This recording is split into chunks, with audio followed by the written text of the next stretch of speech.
Kisah ini terinspirasi dari kisah nyata. Sekitar jam 10-an pagi, Kirana, salah satu karyawati di kantor tersebut, mengambil sebuah mirror selfie ke cermin di ruangan kantor divisi. Tak lupa dia juga membenarkan posisi lanyard yang dia pakai agar terlihat presisi dalam frame-nya. Ya, tak perlu waktu lama buat Kirana untuk mendapatkan fotonya lalu menguploadnya di story Instagramnya.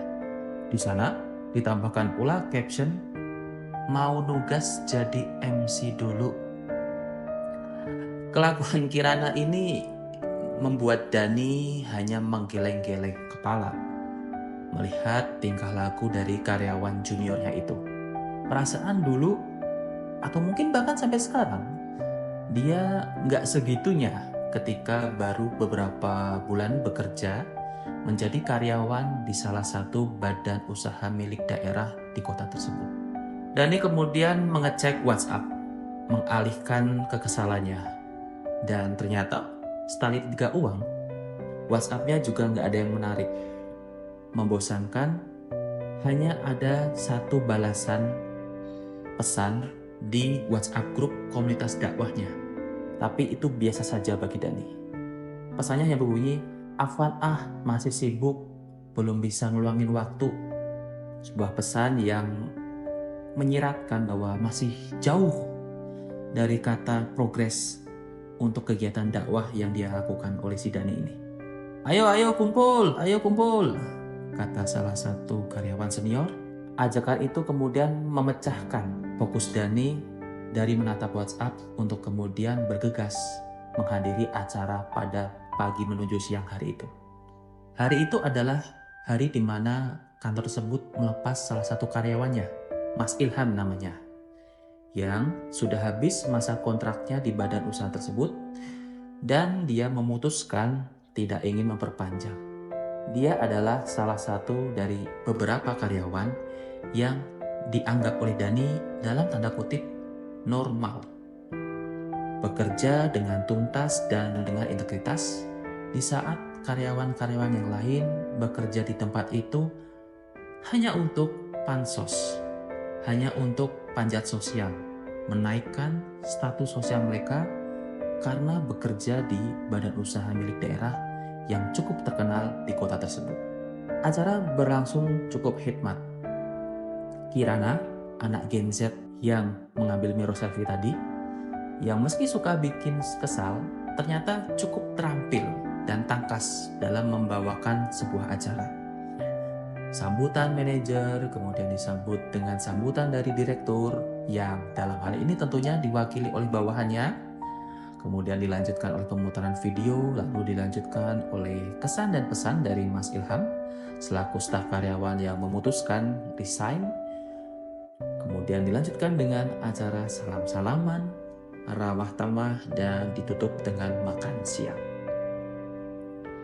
Sambil menyantap makan siang di ruangan itu, beberapa kemudian mencoba untuk menghubungi Mas Ilham, sang karyawan yang menjadi tokoh utama di acara perpisahan tersebut. Beberapa orang mencoba mengotak-atik kursi duduk di ruangan hingga bentuknya menjadi agak melingkari Mas Ilham. Dani yang awalnya bingung nyari teman makan, akhirnya memutuskan ikut nimbrung mengurungi Mas Ilham. "Mas yakin Mas bisa sukses di pekerjaan yang baru?"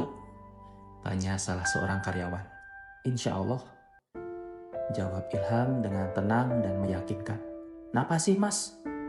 Kok gak memperpanjang kontrak aja kerja di sini?"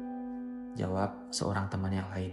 "Iya Mas, kan semua warga di kota Rengganum ini pengen banget kerja di sini." Dani ikut menimpali. Iya sih memang, bener kata kalian. Memang gak ada salahnya memperpanjang kontrak kerja di badan usaha ini. Dan memang benar, semua warga kota di sini pengen banget kerja di sini, kata si Mas Ilham. Tapi gimana ya ngomongnya ya?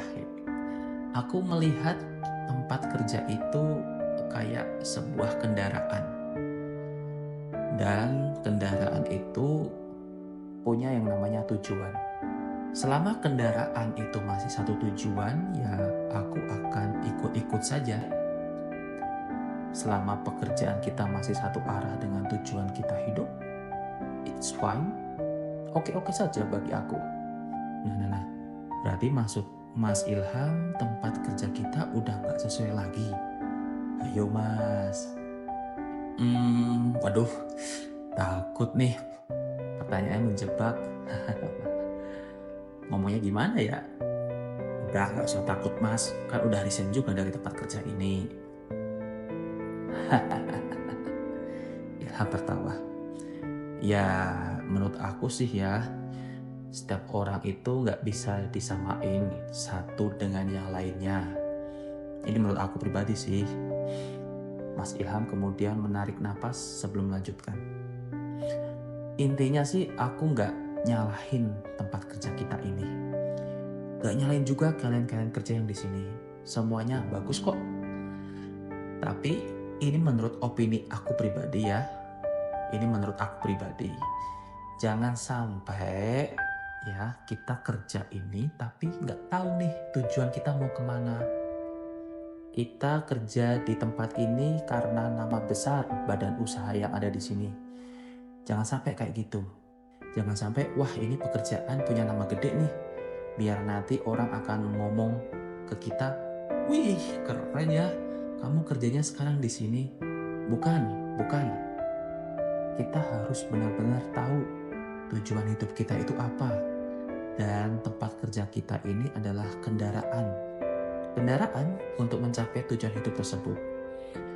Kalau yang namanya orang ya, aku sih punya banyak tujuan ya di hidup ini. Tapi dari banyak tujuan hidup itu aku membaginya menjadi 2 bagian sih. Tujuan makhluk hidup dan tujuan sebagai manusia yang punya visi misi.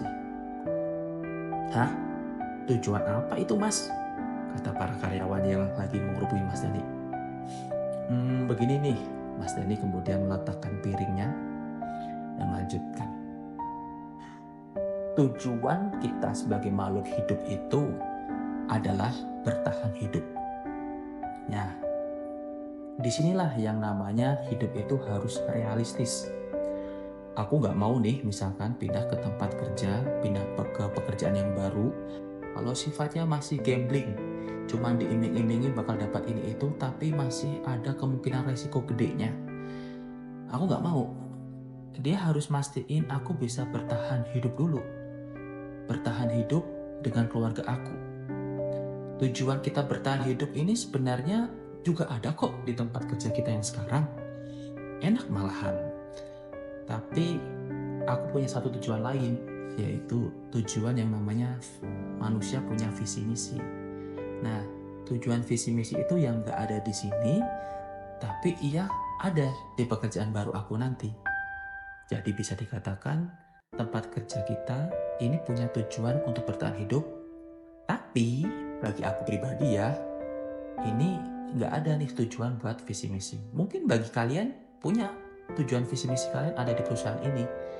Karena tujuan visi misi itu berbeda tiap orang. Aku sama kalian, sama Dani itu beda semua. Ya. Nah, di sini aku berbeda dengan kalian. Gitu.